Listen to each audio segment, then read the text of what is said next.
belong. LeBron James, Dwayne Wade, Jeremy Lin, Carmelo Anthony. You would probably say Jeremy Lin, but the name does belong. Everybody I named is a standout in the NBA, but Jeremy Lin is a standout for a different reason, because he is the only NBA player right now that also holds a Harvard degree.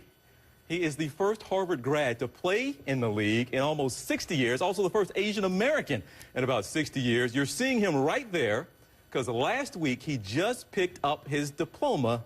Today, he's sitting here with me in studio. Jeremy, good to have you here, man. What was that moment like? You finally got to go back and pick up the diploma. How big of a deal? Was it a little more emotional than you thought it might be? Yeah, absolutely.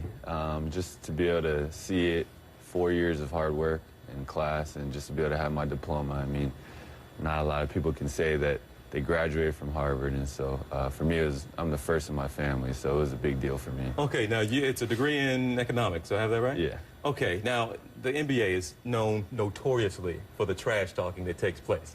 Now, throughout this season, maybe even some of the guys you're playing against, even some of your teammates, what kind of things do they say about you and say to you knowing you're a Harvard grad?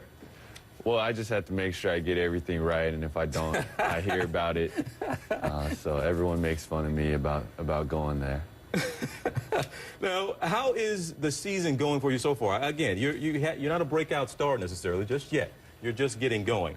But I guess, what do you anticipate down the road? Can you be a guy who has a long-term career in the NBA? Yeah, you know, it's just right now is being patient, working hard, and just going with the flow. Just being a rookie is pretty tough, and not always getting to play as much as you want. But I just think staying with it and working hard will be all right. How tough was it at Harvard? I mean, it's known for being a premier academic institution in this country. The coursework's not easy. How did you do that? How did you balance that with basketball in school? Well, you know. Oh, well, what is that about? What? just trying to stay focused. Yeah. Time management. Sounds like it was tough, though. It was tough. It was definitely tough. My first 2 years, I struggled a lot. Just trying to find out, you know, how much time I have for everything, and on the road trips, you know, taking 4 days off from school, that was pretty tough too. Now, what did your parents emphasize with you when you're growing up? I assume certainly you got into Harvard. They certainly emphasized education. But at what point did they allow you to focus on that basketball a little more, or did they discourage you from that basketball a little bit? Oh, no, they encouraged me to do it, and I appreciate that a lot. And but in my house, it was always school first.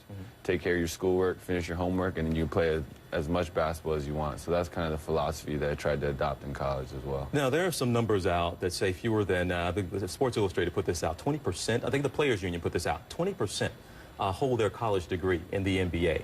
And 60% are actually broke by the time they leave the NBA.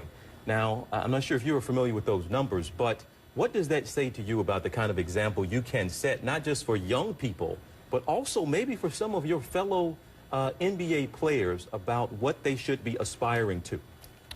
Well, you know, I just try to be who my parents raised me to be, and me being a Christian, I just try to work hard in everything I do, and schoolwork is definitely one of those situations. And so I just try to be an inspiration to everybody. Now, and you mentioned you're very religious. Yeah. Right. So, okay, let me get this right. You're a Harvard grad playing in the NBA. You're very religious as well. You're the only Asian American in the past 60 years. Do you ever feel like, quite frankly, you don't fit in your environment? You kind of stand out. Those things aren't synonymous with the NBA, frankly. Yeah, I mean, I definitely stand out for sure, and I know my story is very unique, but that's something that I embrace and I enjoy, and just this whole journey has been a blessing from God, and so for me to be here, I'm just taking it one day at a time and really enjoying it. Why not more Asian Americans in the NBA?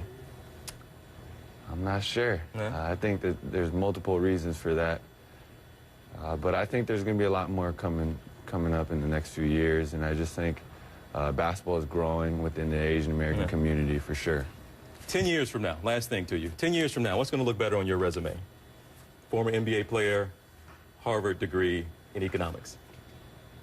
I think the NBA player. Really? Come on, you got a Harvard degree. Nobody has a Harvard degree. Well, some do, but still. Yeah. You're more proud of the NBA part on that resume, you think, than the Harvard degree in economics?